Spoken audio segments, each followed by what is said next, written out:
Amen. La Bible dit, un jour dans ce parvis vaut mieux que 1000 ailleurs. Je suis venu dire à quelqu'un qui pense que Jésus l'a abandonné. Le Seigneur me charge de te dire qu'il ne t'a pas abandonné. Une femme, oublie-t-elle l'enfant qu'elle allait? N'a-t-elle pas pitié des fruits de ses entrailles? Le Seigneur te dit, si une femme pouvait oublier l'enfant qu'elle allait, moi, l'Éternel, je ne t'oublierai jamais. Je ne t'oublierai jamais. Il s'appelle Emmanuel. Ça veut dire Dieu avec nous. Celui qui a calmé les vents et la tempête. Quand la tempête soufflait, il s'est réveillé. Il a dit silence, tais-toi. Il est capable de dire un mot et ta situation va se calmer. Amen. Ce matin, le message que je vais partager avec vous, c'est Jésus-Christ, le puissant sauveur. Jésus-Christ, le puissant sauveur. Et notre texte de base, c'est Luc chapitre 1, 68 à 75. Nous allons lire dans Luc chapitre 1, 68 à 75. Nous lisons la parole. Béni soit le Seigneur, le Dieu d'Israël, de ce qu'il a visité et racheté son peuple. Et nous a suscité un puissant sauveur. Quelqu'un dit un puissant sauveur. Un puissant sauveur dans la maison de David, son serviteur. Comme il l'avait annoncé par la bouche de ses saints prophètes des temps anciens. Un sauveur qui nous délivre de nos ennemis et de la main de tous ceux qui nous haïssent. C'est ainsi qu'il manifesta sa miséricorde envers nos pères et se souvient de sa cette alliance selon le serment par lequel il avait juré à Abraham notre père, de nous permettre, après que nous serions délivrés de la main de nos ennemis, de les servir sans crainte en marchant devant lui dans la sainteté et dans la justice tous les jours de notre vie. Amen. Que Dieu bénisse sa parole. Amen. Il y a une histoire qui s'est passée il y a 5 ans, pour ceux qui regardent la télévision. Il y a un jeune Malien de 22 ans qui s'appelle Mamoudou Gassana. Quelqu'un a entendu parler de lui? Il était couronné comme un héros parce que il a pu sauver la vie d'un petit enfant qui n'avait qu'autour de 4 ans et qui allait se jeter à partir du 4e étage à Paris. Et les gens s'acriaient au secours, au secours. Ce jeune Malien qui n'avait même pas de papier, il a osé escalader cet immeuble. Il a escaladé. J'ai regardé encore vraiment l'image, la vidéo. Il a escaladé. Il manquait seulement quelques secondes que l'enfant soit lâché. Il allait s'écraser. Il a escaladé jusqu'à ce qu'il a pris l'enfant, il a sauvé cet enfant. Et le président Macron l'a reçu. Il dit, un tel jeune, on lui a demandé ce qu'il faisait, il dit, je suis sans papier. Et le président Macron lui a donné la nationalité le même jour. Il dit, tu es un héros parce que tu as sauvé la vie d'un enfant. Alléluia. Alors, vous voyez, cette histoire nous montre qu'il y a des moments où nous avons besoin d'un héros, de quelqu'un pour te tirer du danger. C'est ce qu'on appelle le sauveur. Donc, on lui a donné la nationalité parce qu'il a risqué sa vie pour aller sauver cet enfant. Mais le héros des héros, c'est Jésus de Nazareth. C'est lui qui nous a sauvés, le puissant sauveur. C'est lui qui t'arrache du danger. C'est lui qui, quand tu vis dans des moments difficiles, où un homme ne peut pas te secourir, où ton oncle ne peut pas te secourir, où ton grand frère, où ton père, où ton mari ne peut rien faire, mais Jésus, lui, le héros des héros, a risqué sa vie. Il a donné sa vie en rançon pour te tirer du danger. C'est pourquoi cette parole dit, Dieu nous a suscité un puissant sauveur. Nous allons d'abord voir l'identité de ce sauveur. Et puis nous allons voir la mission de ce sauveur. Qu'est-ce qu'il fait? Et enfin nous allons voir la finalité. Pourquoi pourquoi il nous sauve-t-il? Pourquoi il nous délivre-t-il? Nous allons d'abord commencer par l'identité. Ce passage dit, béni soit le Seigneur de ce qu'il nous a suscité un puissant sauveur. Il y a le mot sauveur, il y a le mot puissant. L'identité de ce sauveur, c'est qui? C'est Jésus. Parce que ça, c'était une prière que Zacharie faisait de manière prophétique. Il voyait déjà l'arrivée de Jésus. Il est le sauveur. Un sauveur, par définition, c'est quelqu'un qui te fait sortir du danger. Il te fait passer d'une situation A. Tu étais en danger. Tu étais en insécurité. Comme cet enfant à Paris. Et il te met hors du danger. Il te fait sortir d'une situation où tu étais en insécurité, où tu étais dans la mort. Lui, il te fait passer de la mort à la vie. C'est ça le sauveur. Et Jésus-Christ, c'est lui, ce sauveur-là. C'est lui qui est venu nous faire sortir de la mort. La Bible déclare, à cause des péchés d'Adam, nous avons péché en Adam. Parce que la Bible nous dit, car tous ont péché et sont privés de la gloire de Dieu. Et le salaire du péché, c'est quoi? C'est la mort. Tu étais condamné à la mort. Tu étais condamné à la perdition. Et lui, le sauveur, il a risqué sa vie. Il a donné sa vie. Il a été condamné en ta place pour te sauver. La Bible dit que Dieu a tant aimé le monde qu'il a fait quoi? Il a donné son Fils unique afin que quiconque croit en lui ne périsse point, mais qu'il ait la vie éternelle. C'est lui, ce sauveur. La Bible nous dit, il n'y a de salut en aucun autre. Il y a des gens qui cherchent leur salut. Quand ils ont des problèmes, il y a les gens qui s'en vont chez les marabouts. Les marabouts ne peuvent rien faire. Il y a des gens qui s'en vont voir des hommes de ce monde. Parfois, c'est honteux de voir que certains chrétiens vont chercher leur solution chez des païens. Tu as un grand frère qui est païen. Il est même mystique. Tu as un oncle, une tante qui est païenne. Et tout le temps, c'est toi qui vas. Tantine, je n'ai pas l'argent pour les transports. Et parfois, les gens du monde sont orgueilleux et te disent, voilà, n'est pas vous qui priez. Tout le temps, donnez-moi l'argent. Ça fait la honte. Quelqu'un qui dit, ce n'est pas digne. C'est pourquoi il y a des moments où tu dois prier pour que Dieu te visite. Pour que même les païens voient, constatent un signe qui montre que le Dieu que tu pries est un Dieu vivant. Un Dieu réel. Quand Élie a fait la prière devant le prophète de Baal, il a dit, Seigneur, que l'on sache que tu es Dieu en Israël. Et que moi, je suis ton serviteur et que j'ai fait toutes ces choses par ta parole. Je suis en train de parler à quelqu'un. Oui, tu dois apprendre à faire cette prière. Oui, pendant cette saison, le Seigneur veut faire un signe dans ta vie qui va faire que ceux qui se moquaient de toi, ils vont cesser de se moquer de toi. La Bible dit, par la bouche des enfants et de ceux qui sont à la mamelle, il a fondé sa gloire pour confondre ses adversaires, pour imposer le silence à l'ennemi. Le Seigneur veut faire quelque chose dans ta vie qui va imposer le silence. Pour que les gens qui parlaient contre toi, ils vont fermer leur bouche. Quelqu'un dit, ils vont fermer les bouches. Ils vont fermer leur bouche quand ils verront ton travail. Ils vont fermer leur bouche quand ils verront ta restauration. Ils vont fermer leur bouche quand ils verront ton magasin. Ils vont fermer leur bouche quand ils verront ta nouvelle maison. Ils vont fermer leur bouche quand ton mariage sera célébré. Parce qu'il est le puissant sauveur. Il faut qu'il fasse un signe. C'est lui le sauveur. Il nous sauve spirituellement. Mais il ne reste pas seulement dans le spirituel. Il nous sauve même dans les problèmes de tous les jours. Quand tu es en danger, tu as un problème de santé, tu es attaqué la nuit, il faut crier au secours. Le numéro de Dieu, vous savez, c'est le 333. Quelqu'un 333. Il faut former ce numéro-là. Jérémie 33, 3. Invoque-moi, je te répondrai. Je t'annoncerai des grandes choses, des choses cachées que tu ne connais pas. Dis à ton voisin, dis 333. C'est ça les numéros, c'est le direct. 333, tu formes ça, c'est direct. Ça ne va pas passer par un saint, ça ne va pas passer par Marie ou par qui que ce soit. En direct de Jésus, amen. Le 333. Il dit, invoque-moi, je te répondrai. Parce qu'il est le sauveur. Mais la Bible ajoute, il est le puissant. Quelqu'un dit puissant. Ah, il est le puissant sauveur.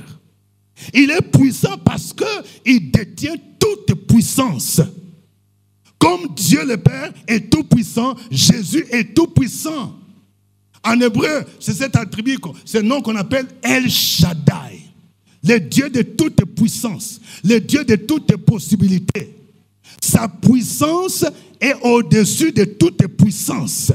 Sa puissance est au-dessus des pouvoirs des sorciers, des mystiques. Sa puissance, elle est au-dessus. Il a dit, tout pouvoir m'a été donné dans le ciel, sur la terre et sous la terre. Il est le puissant sauveur. Quand il te tient, ta vie est en sécurité. Quand tu les connais, tu peux prier et les autres puissances seront ébranlées dans le nom de Jésus-Christ. La Bible dit que tous les dieux des peuples sont des idoles. Ils ont des bouches, ne parlent pas. Ils ont Dieu ne voit point. Il y a un ancien sorcier qui donna ce témoignage.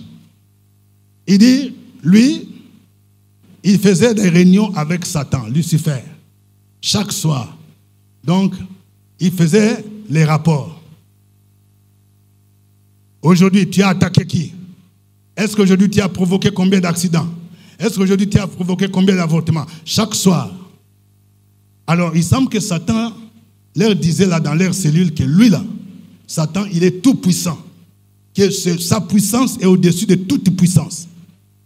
Mais ce monsieur-là, il avait un voisin. Il avait mieux mitoyen. C'était un chrétien. Il a remarqué quelque chose. Quand il invoquait le nom de Jésus-Christ, toutes ces puissances-là partaient. Et il avait comme un hôtel où il y avait des fétiches, des gris-gris. Quand ce voisin invoquait le nom de Jésus, toutes ces puissances étaient chamboulées, étaient nyangami comme on dit là. Alors, il a posé la question à Satan pendant les réunions. Oh, notre grand maître, toi qui dis que tu es le tout-puissant, tu nous as dit que tu es tout-puissant. Mais moi, il y a un voisin là. Quand il invoque un nom là, toutes mes puissances sont en débandade. Et puis moi-même là. Donc ma force me quitte. Satan lui dit, il invoque quel nom? Il dit le nom de Jésus. Et lui-même, Satan est tombé. Il dit, c'est la dernière fois que tu cites ces noms-là, quand on est en pleine réunion. Alléluia. La Bible dit, Dieu a souverainement élevé Jésus et lui a donné le nom qui est au-dessus de tout nom. Devant le nom de Jésus, tout genou fléchit les cieux, sur la terre et sous la terre. Devant le nom de Jésus, fibrome fléchit. Devant le nom de Jésus, la sirène des eaux fléchit. Devant le nom de Jésus, les sorciers fléchissent. Devant le Dieu, Jésus-Christ, c'est quoi encore? Marie de nuit fléchit. C'est pourquoi parfois il faut dire, toi la petite Marie de nuit, tu dois fléchir maintenant. Parce que moi j'invoque le nom qui est au-dessus de tout nom. Il est le puissant sauveur. Il a la puissance qui est au-dessus de toute puissance. Il est le puissant sauveur. Et quelle est la mission de ce sauveur? Le texte dit, un sauveur qui fait quoi? Il nous délivre de nos ennemis et de la main de tous ceux qui nous haïssent. On dit un sauveur qui nous délivre de nos ennemis et de la main de tous ceux qui nous haïssent. Dans l'espérance juive, le Messie est celui qui venait pour délivrer Israël de leurs ennemis. Mais nous, nos ennemis, sont d'abord des ennemis spirituels. Paul a dit, nous ne luttons pas contre la chair et le sang, mais contre les esprits, les dominations. Nous ne devons jamais perdre de vue que nous sommes dans un combat spirituel. Dis à ton voisin, tu es dans un combat spirituel. C'est le spirituel qui détermine le physique. Les gens doivent savoir cela. C'est un combat qui est spirituel. Il y a beaucoup de choses que nous vivons qui démontrent qu'il y a des faits anormaux. Quelqu'un me disait qu'ici à Abidjan, aux deux plateaux là, il y a des grosses villas, des gens qui ont compris, qui ont construit des maisons 8 pièces, 10 pièces, qui depuis le temps du fouet Boigny, mais qui n'ont jamais fini des maisons. Et quelqu'un me disait, mais révérend, on a remarqué une chose. Il y a des gens, quand tu prends un gardien là, Il y a des gardiens, surtout originaires de certains pays, ils font des médicaments, c'est-à-dire des fétiches. Spirituellement, ils prennent possession de la maison. C'est toi qui es le propriétaire là. Tu as payé. Mais lui, il fait les médicaments. Spirituellement, lui, il est propriétaire. Pour que toi, le propriétaire là, tu n'aies même pas le temps d'aller visiter les chantiers. Et tu vas voir quelqu'un, il peut faire 5 ans. Tu n'as pas le temps. Et il semble qu'il y a même des gens, les propriétaires, tu meurs. Et la maison, on m'a cité les cas, on dit que quelqu'un a fait même, il a changé papier. C'est devenu pour lui. Ça se passe d'abord dans le spirituel. Certains procès que les gens ont, tu vois, tu as un procès, il y a ton père, ta mère a laissé la maison. Et puis il y a toujours, vous allez chez le juge, ça n'arrive pas. Vous avez vu les notaires, ça n'arrive pas. C'est parce qu'il y a quelqu'un qui est dans le mysticisme. Il est un agent du diable. Il a envoyé des démons. Les démons prennent le contrôle de la maison, spirituellement.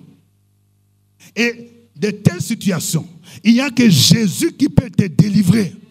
Il n'y a que Jésus qui peut chasser les occupants pour que tu puisses récupérer ta maison. Dis à ton voisin, tu as entendu, non? Parce que c'est un voleur. Il nous délivre de nos ennemis. Qui est cet ennemi qui te fatigue? Qui est cet ennemi qui bloque ta vie sur le plan spirituel? Tu n'arrives pas à évoluer. Tu n'arrives pas à te marier. Tu n'arrives pas à enfanter. Tout ce que tu fais, ça échoue. Ça commence dans le spirituel. Et si tu n'as pas compris cela, que c'est Jésus qui peut te délivrer, ta vie restera au même niveau. Et aujourd'hui, le Seigneur m'a chargé de dire à quelqu'un, il faut que ça change. Quelqu'un dit, il faut que ça change. Il nous délivre de nos ennemis, qui sont les esprits méchants. Il nous délivre de la main de tous ceux qui nous haïssent. Vous savez, le phénomène de haine là, c'est un phénomène qui n'a pas commencé maintenant. Je vais dire à quelqu'un, écoute-moi bien. Il y a des gens qui ne comprennent pas pourquoi on te hait. Ça ne commence pas loin, hein? Ça commence dans la famille. Les combats, la plupart des combats que nous vivons commencent par la famille. Dis à ton voisin, tu as compris, non? Celui qui a tué Abel, c'était son propre frère qui s'appelait qui? Caïn. Même père, même mère. Mais pourquoi? Tout simplement parce que l'offrande d'Abel était agréée à Dieu. L'esprit de haine, c'est un esprit de jalousie. Ça commence par la comparaison. Quand tu entends quelqu'un commencer à comparer, il vient chez toi à la maison. Et ta télé dépasse pour moi, hein? C'est combien de pouces? C'est 46 pouces. Pour moi, c'est 32. Donc ça dépasse. Ça commence comme ça. Quelqu'un dit ça commence comme ça. Et ta voiture là, vraiment, ça c'est la nouvelle. Moi, pour moi, là, ça commence à fumer. Ça dépasse pour moi. Caïn a comparé. Le premier, c'est la comparaison. Il a offert le sacrifice à Dieu. Son sacrifice n'était pas agréé. Maintenant, son problème, mais pourquoi pour mon frère là, ça a marché? Pourquoi? Le problème qu'il y avait entre Saül et David, c'est la comparaison. Quand David a tué Goliath, il y a des femmes qui ont composé un chant. David a tué, c'est 10 000. Et Saül a tué combien? C'est 1000. Je ne sais pas comment ils ont chanté. David a tué ses 10 000. Et Saül a tué ses 1000. Et puis les femmes étaient là. Louez, louez. Et puis, Saül a dit, attends, la chanson là, ça dit quoi? Moi, j'ai tué 1000. Et puis David, combien? Donc, ça dit que David me dépasse. Et la Bible nous dit qu'à partir de ce jour-là, il y a des chants qui créent des problèmes. Hein? On dit à partir de ce jour-là, Saül a commencé à les regarder avec un mauvais œil. Je vais vous dire une chose que Dieu m'a révélée. Il y a des gens qui vont te haïr parce qu'ils ont vu que vous avez une grande destinée. Il y a des gens qui savent détecter, surtout ceux qui sont dans le mysticisme, la sorcellerie. Ils regardent, il voit. Il y a une sœur que je suis en train d'encadrer qui m'a appelé à partir du Canada, qui m'a dit, mais papa, il dit, il y a une tante qui m'a appelé là, de Côte d'Ivoire. Elle m'appelle et me dit, l'argent est versé sur toi comme ça. Je vois l'argent tomber sur toi. Il faut m'envoyer un peu. Il faut m'envoyer. J'ai dit, quoi? J'ai vu ça. Elle dit, papa, ça veut dire quoi? Ça veut dire, dans le spirituel, il y a des gens. Tu es là. Toi, tu vois comme si tu n'as rien. Hein? Mais elle est en train de voir. Elle est en train de voir ta destinée. Donc, il y a des gens, toi, tu es là, tu ne comprends pas. Ils te combattent. Parce qu'ils ont vu. Ils t'ont vu quelque part dans une grande maison. Ils t'ont vu quelque part, tu es devenu maire. Tu es devenu le prochain gouverneur du district d'Abidjan. Ils t'ont vu marié avec un homme blanc dans une maison. Ils t'ont vu que tu es à Tour Eiffel. Ils t'ont vu dans une grande villa. Il a vu ça. Mais toi, tu ne sais pas. Et il commence à te haïr. Tu lui demandes, je lui ai fait quoi? Les frères de Joseph. Je suis en train de parler à quelqu'un. La Bible nous dit que les frères de Joseph l'ont haï d'abord pour deux raisons. Premièrement, parce que son père l'aimait plus. Il y a certaines haines qui commencent dans la famille à cause de la comparaison des enfants. Il y a des parents qui disent, c'est ma fille là que j'aime beaucoup. C'est mon fils là que j'aime beaucoup. On dit son père lui a acheté une tunique de plusieurs couleurs. Alors les Judas, les Ruben déjà commençaient à haïr Joseph. Pourquoi? Celui qui a cet habit que nous on n'a pas. Mais deuxièmement, quand ils ont compris que Joseph avait une grande destinée, à travers les songes qu'il a vus là, et lui-même il n'avait pas le discernement. Il vient raconter à ses frères, oui, j'ai vu en songe que la lune, les étoiles se prosternaient devant moi. Donc ils ont compris, donc ce petit-là. Donc il y a ceux qui ont vu une grande destinée. C'est lui-là. Il sera le premier ministre. Bon, il ne savait pas c'est où. C'est là on dit, il est haïr davantage. Je suis en train de parler à quelqu'un. Il y a quelqu'un qui te hait, qui te combat spirituellement. Parce qu'il a vu ta destinée. Il a vu que tu es destiné à servir le Seigneur. Et on commence à te combattre pour te bloquer. Il a vu ton mariage, que ce sera un mariage glorieux. Et il envoie quelqu'un pour te combattre, pour te distraire. On envoie des esprits, des démons pour bloquer ta vie. On envoie des maladies pour que tu tombes chaque fois malade. Pour t'empêcher de venir au culte. Pour t'empêcher de suivre des enseignements. Parce qu'ils ont vu ta destinée. Et ce matin, j'aimerais te dire que Jésus est capable de te délivrer. La Bible dit que Joseph est le rejeton d'un arbre fertile. Je vais lire ce passage. Vous allez comprendre ce qu'on dit de Joseph. Il est le rejeton d'un arbre fertile. Genèse 49, verset 3. Genèse 49, verset 3 dit, les archers le poursuivirent de leur haine, mais son arc est demeuré ferme parce qu'il a été soutenu par la main du puissant de Jacob. Les archers ici, ce sont ses frères. Ils l'ont haï. Pourquoi cet enfant doit réussir? Lui, il est petit comme ça. Pourquoi il doit réussir? Mais je vais dire à quelqu'un, quand tu marches dans les plans de Dieu, ceux qui te haïssent, ceux qui te combattent, ils ne savent pas qu'ils sont en train de te propulser vers la gloire.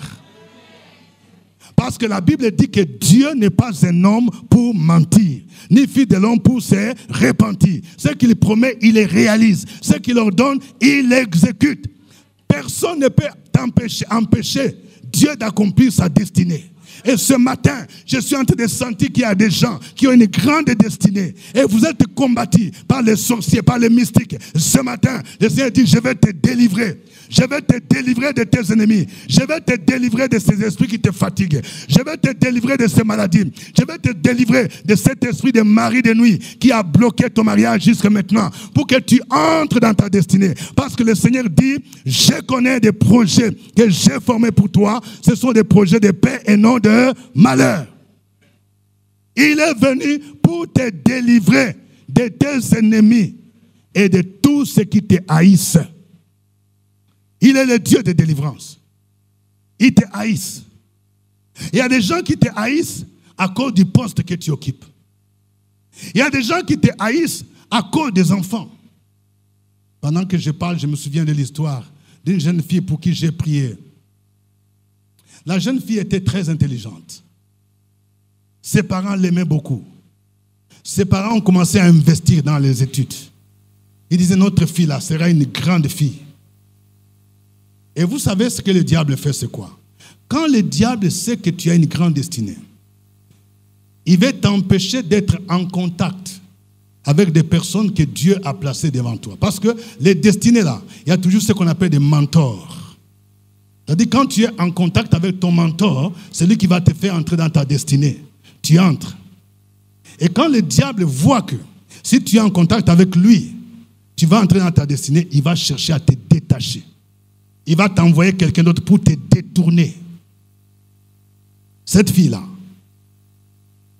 quand elle avait à peu près 18 ans, il y avait une tante qui chaque fois l'appelait. Quand les parents disent il faut rentrer à la maison à temps, il ne faut pas être au dehors au-delà de 20h, 22h. La tante là l'appelait. Pourquoi on doit te surveiller comme ça, hein? Tu as une grande fille comme ça. Et les filles pensent que c'est celle qui dit comme ça, on dirait que c'est celle qui t'aime. Souvent des tantes qui font ça, ce sont des sorcières. Il veut te détacher de tes parents. Et il y a des gens qui sont naïfs. Pourquoi on doit te contrôler comme ça, hein? Alors la fille commençait à dire, donc c'est la tante là qui m'aime. Elle commençait même à envisager, dit, moi je vais quitter ici, je vais aller chez la tante. Parce que la tante là, quand tu t'en vas, tu peux aller au concert, tu rentres même à 23h, à 1h du matin. Donc c'est la tante là qui est bien. Oh, elle était sorcière. Elle haïssait la fille là. Elle a vu qu'elle avait une grande destinée. Elle haïssait ses parents. Elle se disait que si cette fille réussit là, donc ses parents vont réussir. Donc il faut que je fasse quelque chose pour la détacher des parents. Et la fille s'est révoltée. Souvent, c'est ce que les enfants font.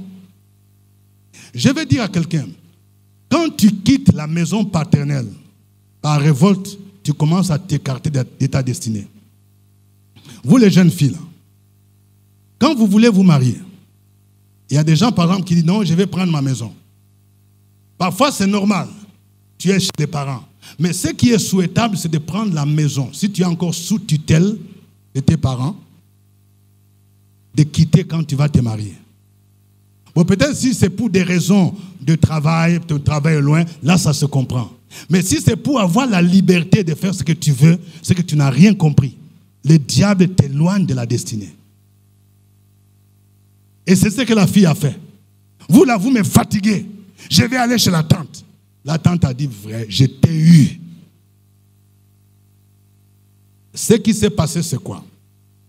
Elle était encore étudiante. Sur le chemin de son école, la tante là, parce que les sorciers, ils communiquent. Il a communiqué avec un garçon qui était non loin de l'école. Elle a communiqué. Ce garçon était aussi sorcier. Il a dit, il faut attraper la fille là, pour que tu lui donnes grossesse. Et puis on va voir ce que ses parents disent là. Donc tous les jours, les garçons là, et jolie fille, tu es jolie. Je ne veux pas. Oh. Moi, j'ai pris. Il y a des gens, tu pries la main, ce n'est pas sincère. Si quelqu'un insiste 2 fois seulement, tu sais. Moi, j'ai pris, je suis la fille de Papa Ngumbi. Mais il faut continuer jusqu'à la fin. Mais les garçons disent, non, moi je n'ai pas de mauvaises intentions. Les garçons ont dit, il y avait un kiosque là. Non, vraiment, tu es jolie.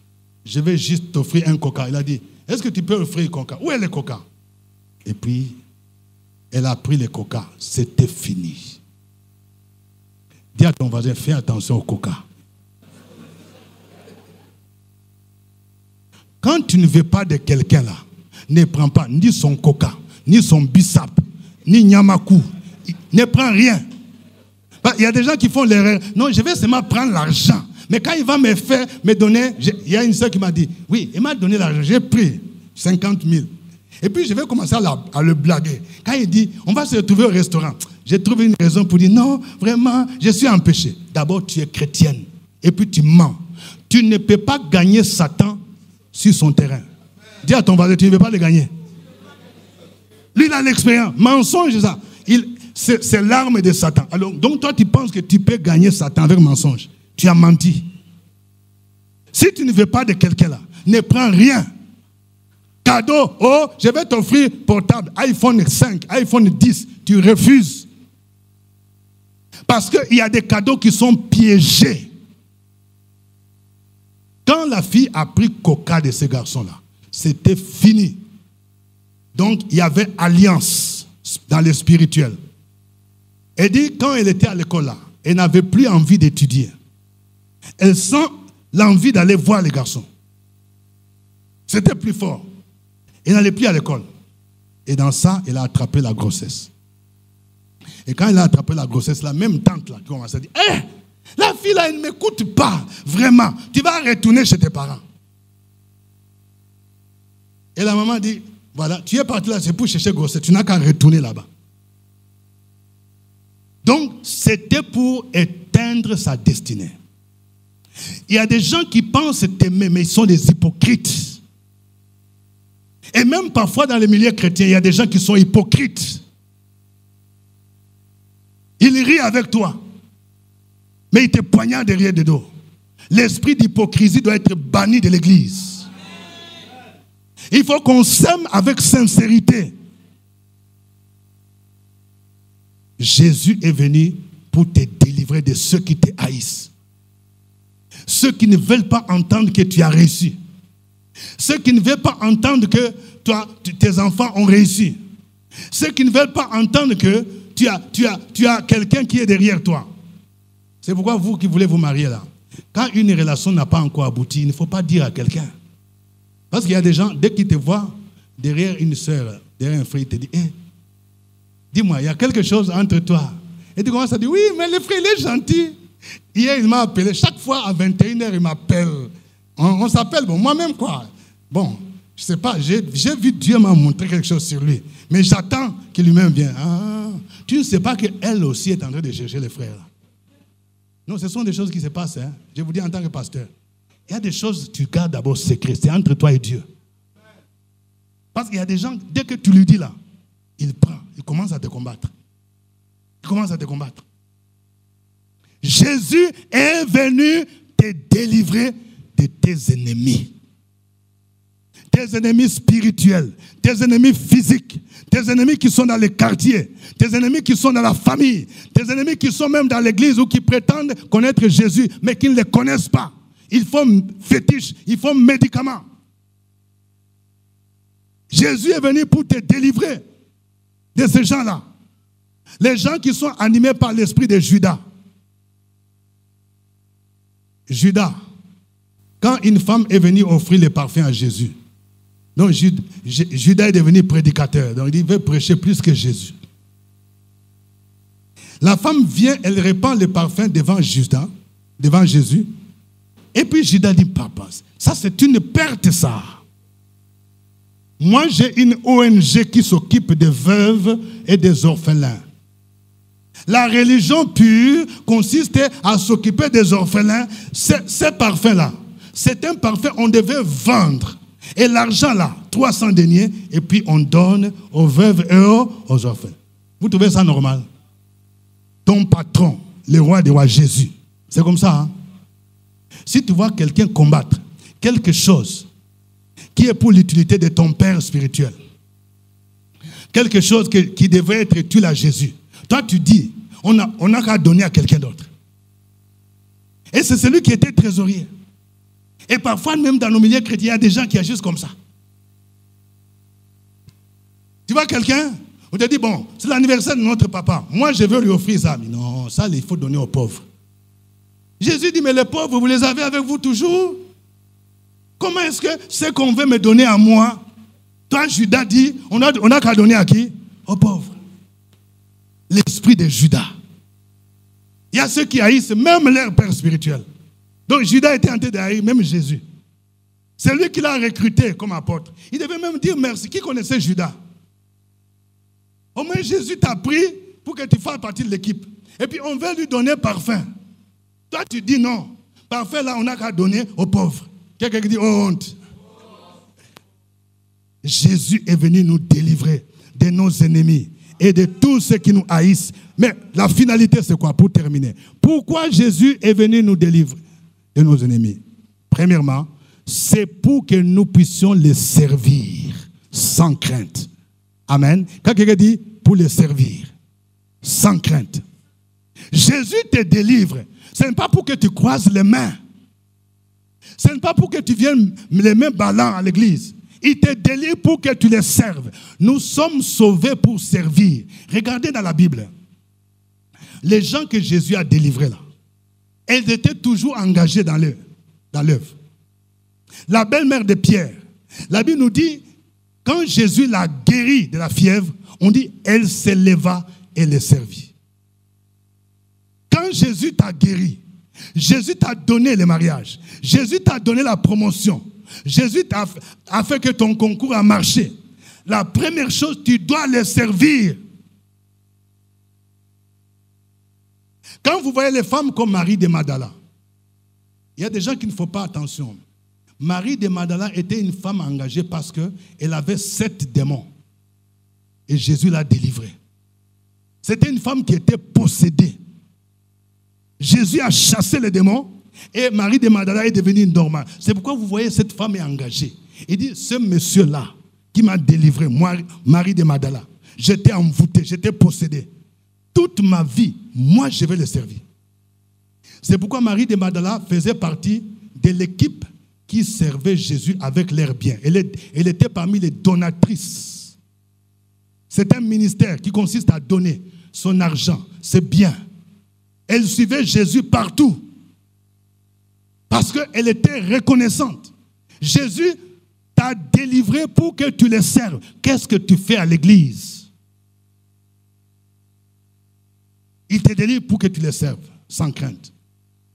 Et c'est Marie de Magdala qui était parmi les premières femmes qui ont prêché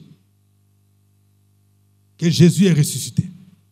Pendant que les Pierre elles-mêmes là, ils avaient peur. Lui, Pierre, que les gens appellent bishop là. Quand Jésus est mort, Pierre a pris ses distances. Hein? Mais Marie de Magdala, elle était tellement engagée. Oh, j'ai pris pour que dans la maison de gloire, il y ait des Marie de Magdala. Des femmes engagées. Des femmes où personne ne peut t'empêcher. Peut-être que dans leur famille, les gens disaient, mais vous là, vous avez suivi Jésus, vous avez gagné quoi? Tout le temps. Marie me m'a dit, il faut me laisser. Personne ne peut m'empêcher, moi, de suivre ces messieurs. C'est pourquoi, le 3e jour, elle était parmi les premiers à aller au tombeau. Elle est partie, elle a constaté que le tombeau était vide. Et l'ange dit, pourquoi cherchez-vous parmi les morts celui qui est ressuscité? Il n'est point ici. C'est Marie de Magdala, cette femme-là à qui Jésus a fait du bien. Cette femme qui était délivrée, qui était parmi les premières à lui dire que Jésus est ressuscité. Quand Jésus te délivre, tu ne dois pas croiser les mains. Il faut que tu t'engages à le servir. Le démoniaque de Gadara, c'est lui qui avait une légion de démons. La Bible nous dit que quand il voulut rester aux côtés de Jésus, Jésus lui dit, retourne dans ta maison et va raconter tout ce que Dieu t'a fait. Il est rentré dans toute la ville. Il est devenu évangéliste. Il y a des gens qui n'attendent pas. Le même jour, quand Jésus t'a fait du bien, c'est vrai que la formation est importante, mais il y a des gens, quand Jésus t'a fait du bien, je connais les gens comme Saul de Tarse. On dit aussitôt, quand on a prié pour lui là, les écarts sont tombés, il a senti quelque chose en lui. Directement, il commence à prêcher. Que fais-tu pour Jésus? Demande à ton voisin, que fais-tu pour Jésus? Jésus t'a fait. Il y a des gens, tu étais dans l'envoûtement. Il y a des gens, tu es né dans une famille où on pratique la sorcellerie et les fétiches. Jésus t'a pris, Jésus t'a lavé. Ce que j'aime chez Jésus, c'est quoi? Jésus nous a trouvés dans la poubelle. Dans la poubelle, là, il y a impudicité, il y a avortement, il y a idolâtrie. Jésus t'a trouvé. C'est ce qu'on appelle en Swahili le poto-poto. Poto-poto. Quelqu'un dit poto-poto. Jésus te trouve dans le poto-poto, il te prend, il te lave, il nettoie ton visage. Tu deviens beau, tu deviens joli. Quand Jésus te nettoie, tu es maintenant dans la gloire. Il y a même des gens, quand les gens te regardent, ils disent, est-ce que c'est elle ou ce n'est pas lui? Le diable fait de nous comme des gens de rebut. Mais quand Jésus te lave là, tu commences même à briller. Ceux qui marchent avec Jésus sont beaux. Quelqu'un commence et tu deviens joli. Les péchés rendent vilains. Les démons rendent vilains. Mais Jésus te prend dans les potes-potes. Il te délivre. Aujourd'hui, tu deviens quelqu'un. Aujourd'hui, tu as trouvé l'emploi. Aujourd'hui, tu as un salaire de plus de 300 000. Aujourd'hui, tu travailles. Aujourd'hui, tu as Yango. Aujourd'hui, tu as voiture. C'est Jésus. Il t'a pris dans pote-pote. Et quand Jésus t'a pris dans pote-pote, tu dois te dire, moi, je veux le servir. Personne ne peut m'empêcher de servir ce Jésus-là. Ni mes parents, ni mon père, ni ma mère. Je vais dire comme Paul, j'ai été crucifié avec Christ. Et si je vis, ce n'est plus moi qui vis, c'est Christ qui vit en moi. Si je vis maintenant dans la chair, je vis dans la foi au Fils de Dieu, qui m'a livré, qui m'a aimé, qui s'est livré pour moi. Jésus te délivre pour les servir. Nous avons plusieurs ministères. Nous avons le ministère de la louange, de l'adoration. Tu as la belle chant, tu as une belle voix. Nous avons l'accueil et protocole. Nous avons le ministère d'évangélisation. Hier, on est sorti pour évangéliser. Nous avons l'intercession. Nous avons l'école de dimanche. Tout ça, ce sont des ministères. Et quand Jésus t'a délivré, il faut que tu sois quelque part. Tu ne peux pas être comme ça. De servir sans crainte. Deuxièmement, il nous délivre pour que nous marchions tous les jours dans la sainteté. Quelqu'un dit marcher dans la sainteté. Ça veut dire quand Jésus t'a délivré là, tu ne peux plus retourner dans les choses que tu as laissées. Jésus t'a trouvé dans l'hôtel où tu trompais mari d'autrui. Tu étais maîtresse. Tu allais même mourir. Tu as fait des avortements. Et on t'a prêché l'évangile. Jésus t'a tiré de là. Et on t'a guéri. Est-ce que tu dois encore retourner là où tu étais? La Bible dit, si quelqu'un est en Christ, il est quoi? Une nouvelle créature. Les choses anciennes sont quoi? Les ex sont ex. Il y a des gens, ex là, ça doit être ex. Dis à ton voisin, il faut laisser ex là. Mais il y a des gens qui aiment toujours ex. Lors de ton anniversaire, oui, quelqu'un m'a donné portable. Qui t'a donné portable là? C'est mon ex. Pourquoi ex devient présent? Ex, ça doit être ex. Tu ne dois plus avoir contact avec ex.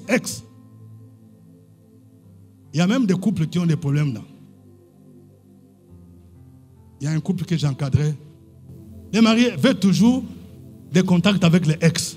Ma ex-copine. Non, bon, papa, vraiment, à vrai dire, hein, c'est mon ex. Il n'y a plus rien, mais on s'appelle quand même. Donc c'est juste, on est restés frères et sœurs. Quelqu'un dit, tu as menti. Tu as menti? Ex là, doit rester ex. Il faut enlever même son nom donc dans ton portable. Parce que les ex là ne veulent pas rester ex. Ils veulent devenir présent. C'est ça. Les couples là, il y a des gens, tu étais avec quelqu'un, tu as fait enfant. Écoutez comment ça fonctionne. Tu as fait enfant, non? Avec un monsieur ou bien une fille. Comme il y a l'enfant qui est la junior. Et puis maintenant, toi, tu te maries. Tu penses qu'elle sera contente que tu te maries à quelqu'un d'autre? Non. Ce que les gens font, c'est chaque fois que l'enfant va là-bas, en congé, elle travaille sur l'enfant pour que cet enfant vienne faire palabre entre vous. Parce que ex là veut revenir. C'est pourquoi il ne faut pas avoir gentillesse avec ex là. Je parle à quelqu'un. Non, on est restés frères et sœurs. Tu as menti. On s'appelle un peu. Ça commence comme ça. Et il va arriver ce qu'un proverbe dit, le chien est retourné à ce qu'il a vomi. Tu ne peux pas être gentil dans les péchés. Il n'y a pas de gentillesse dans les péchés. Dis à ton voisin, il n'y a pas de gentillesse dans le péché.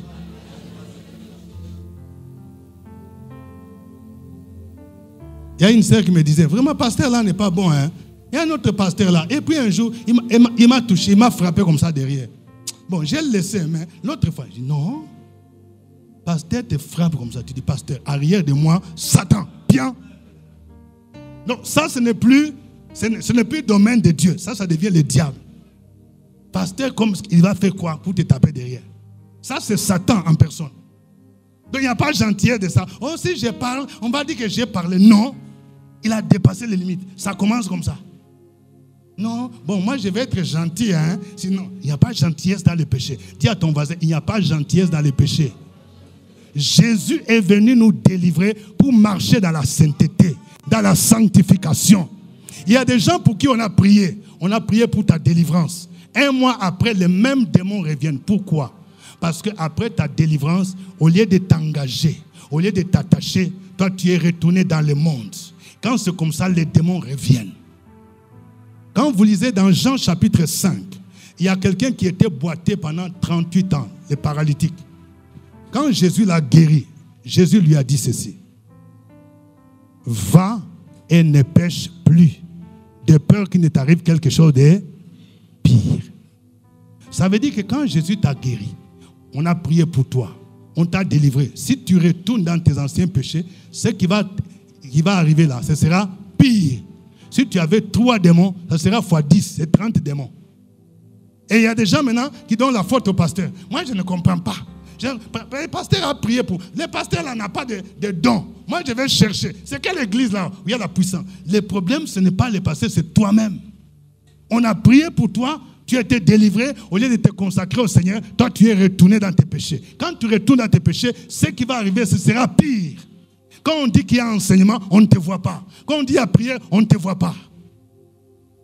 Quand Jésus te délivre, c'est pour marcher tous les jours dans la sainteté, dans la justice. Tu dois te maintenir. C'est pourquoi David dit dans le psaume 23, oui, le bonheur et la grâce feront quoi?